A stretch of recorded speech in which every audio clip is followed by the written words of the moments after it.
Today you will do some research on animals and their natural environments. First, you will read an article about wolves in Yellowstone National Park.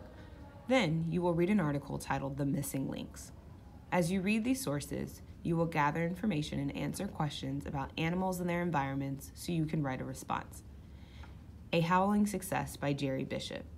In Yellowstone National Park, a gray wolf sends its eerie call into the wild. You might say that it's howling for joy. When you look at this photo and think about wolves, what words come to mind? Wild, scary, awesome? Over time, people have had all kinds of feelings about wolves. Some people have admired and even worshipped them, but far too often, people have feared or really hated them.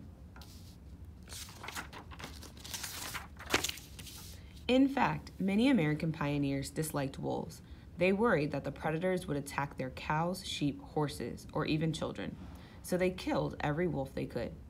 The U.S. government even encouraged this widespread killing. As a result, by the mid-1900s, only about 400 wolves still survived in the lower 48 states. The comeback begins. Then things began to change. In 1973, the Endangered Species Act became law. It helped protect gray wolves and many other animals and plants that were in danger of becoming extinct. But was it enough just to protect the few remaining wolves? Wouldn't it be better to try to bring wolves back to some of the places they once lived? Many people thought so. And that's where this success story really begins. Catch and release. Yellowstone National Park is one of the wildest places in the United States. But until a few years ago, something very important was missing. Wolves. The ones that had lived there had all been wiped out.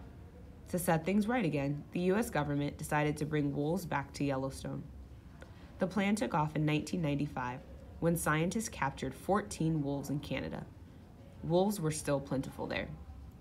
Then, they took the captured wolves to Yellowstone and put them into huge outdoor pens.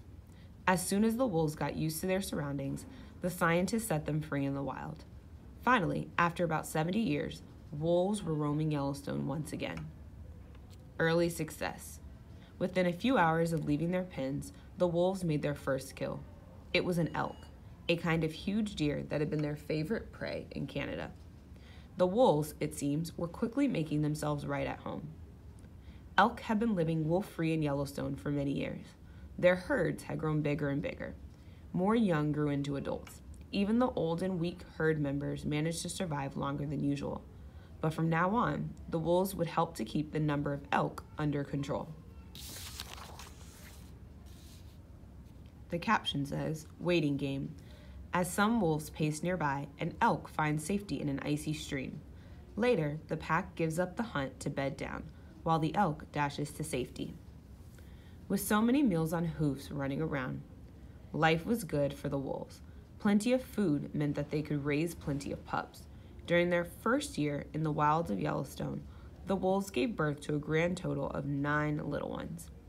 Meanwhile, scientists captured 17 more adult wolves in Canada and released them into the park.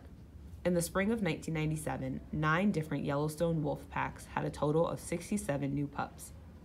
Scientists were going to capture and bring still more wolves to the park, but with the wolf numbers already growing so quickly, they decided that this was no longer necessary.